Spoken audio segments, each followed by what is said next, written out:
Mark 15. Very early in the morning, the chief priests, with the elders, the teachers of the law, and the whole Sanhedrin, reached a decision. They bound Jesus, led him away, and handed him over to Pilate.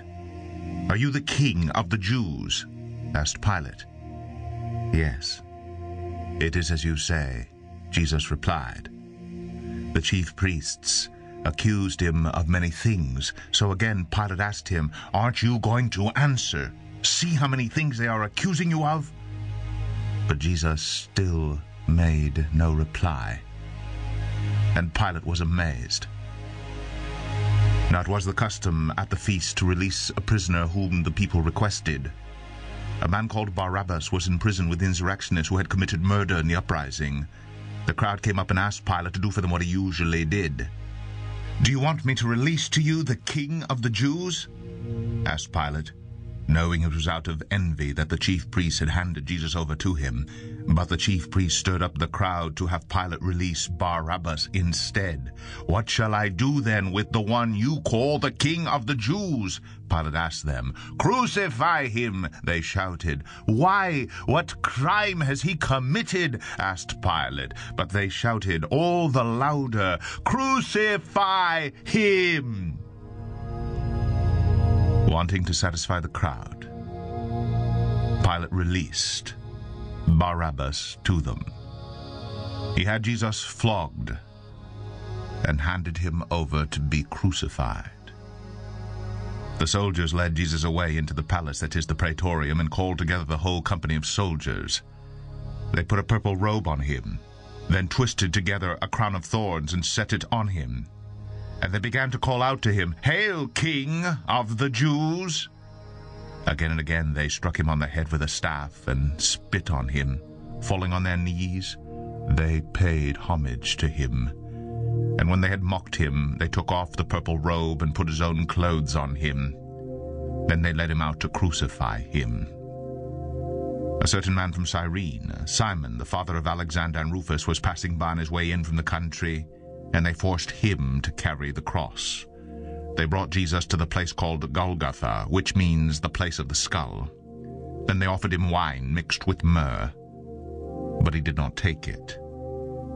And they crucified him, dividing up his clothes. They cast lots to see what each would get. It was the third hour when they crucified him. The written notice of the charge against him read, "The King of the Jews." They crucified two robbers with him, one on his right and one on his left.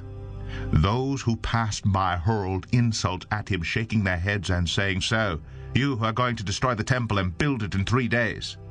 Come down from the cross and save yourself." In the same way, the chief priests and the teachers of the law mocked him among themselves. "He saved others," they said, "but he can't save himself. Let this Christ, this King of Israel, come down now from the cross so that we may see and believe."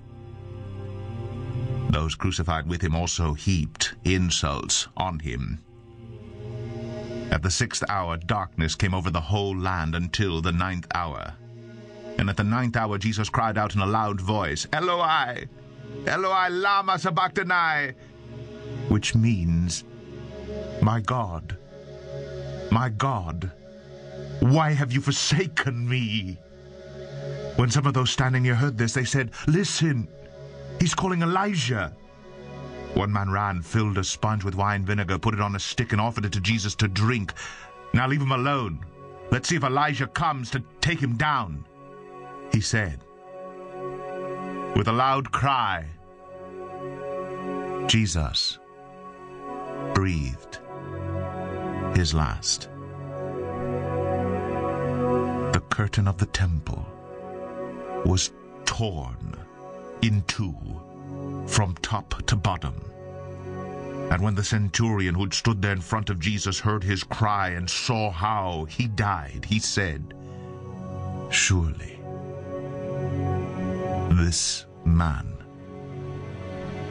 was the Son of God." watching from a distance. Among them were Mary Magdalene, Mary the mother of James the younger and of Joseph, and Salome. In Galilee, these women had followed him and cared for his needs. Many of the women who had come up with him to Jerusalem were also there. It was preparation day, that is, the day before the Sabbath. So as evening approached, Joseph of Arimathea, a prominent member of the council, was himself waiting for the kingdom of God, went boldly to Pilate and asked for Jesus' body. Pilate was surprised to hear that he was already dead. Summoning the centurion, he asked him if Jesus had already died. When he learned from the centurion that it was so, he gave the body to Joseph. So Joseph bought some linen cloth, took down the body, wrapped it in the linen, and placed it in a tomb cut out of rock.